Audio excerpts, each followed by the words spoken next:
Okay, so when I say that you don't need to make recourse to some kind of inner self when you want to think about thinking for yourself, that thinking for yourself is a kind of engagement in the ongoing history of ideas, that it's a dialogical process whereby one finds one's voice in response to the other things that other people have said, and it's always an ongoing dialogue.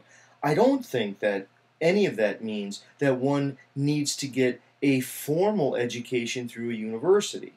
That would be a mistake. I don't think anyone has been suggesting that just because one needs to open to the world of ideas as expressed by other people and that one emerges out of that dialogue. I don't think the quick assumption there is that, oh, yes, university education for everyone. If anything, it may well be that most people, right? Most people, it will take them a college degree to realize that they don't need one.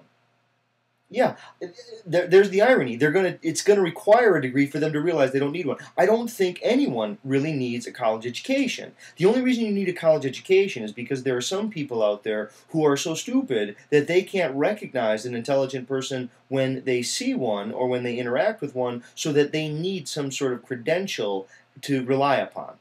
And I don't want to deny that that's out there, right? You can't be any smarter than other people can understand, and there is always this problem, and there will be gatekeepers who may need some kind of criteria as a checklist in order to decide who they're going to even interview, and having a degree may be part of that. But what you want is not the degree.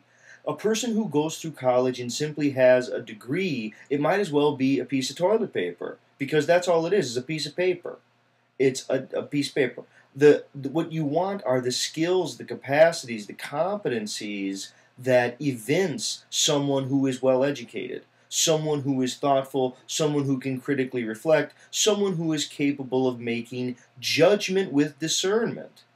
These capacities come from training oneself. What you need is a lot of smart friends and perhaps a library card. Maybe you need to be an active member on a listserv and to be a member of the video community that's now emerging. But none of those things in a vacuum will assure that one learns how to think. Part of learning how to think is owning the responsibility of sort of cultivating oneself. Just simply accepting that you have to cultivate yourself, and the best way to cultivate oneself is to jump into the fray. The fray is the dialogue that's already going on. I don't know why people can't see that they've just been taught. Literally, they've heard the expression from other people. They've been taught that thinking for oneself is a kind of virtue. Is it a virtue? In certain situations, yes. If you want to see the way that all, maybe here's a different way to come at this. Maybe all thought is original. All thought is original. There's no way to not be original in your thinking. The simplest way to understand that is to realize that when you can't remember something, if you forget something, then you can't come up with the thought. Well, then it appears that even remembering a cliche was its own form of originality.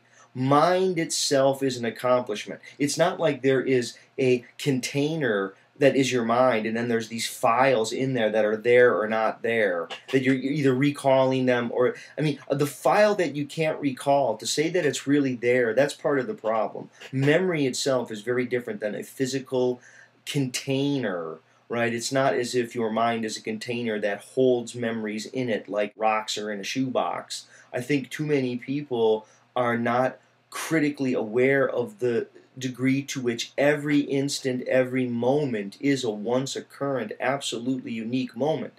That means that all thought is a kind of original thought. So there's no escape from that. So some person extolling its virtue, saying, oh, I'm going to think for myself and be an original thinker, well, that's a dumb goal. That's a goal that everyone's been guaranteed just by the very fact of thinking.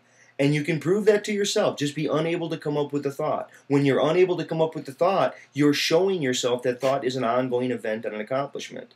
What people should be asking themselves is, what are the ideas that I'm not being exposed to because I'm too eager to just comfortably call thinking for myself what I'm really interested in?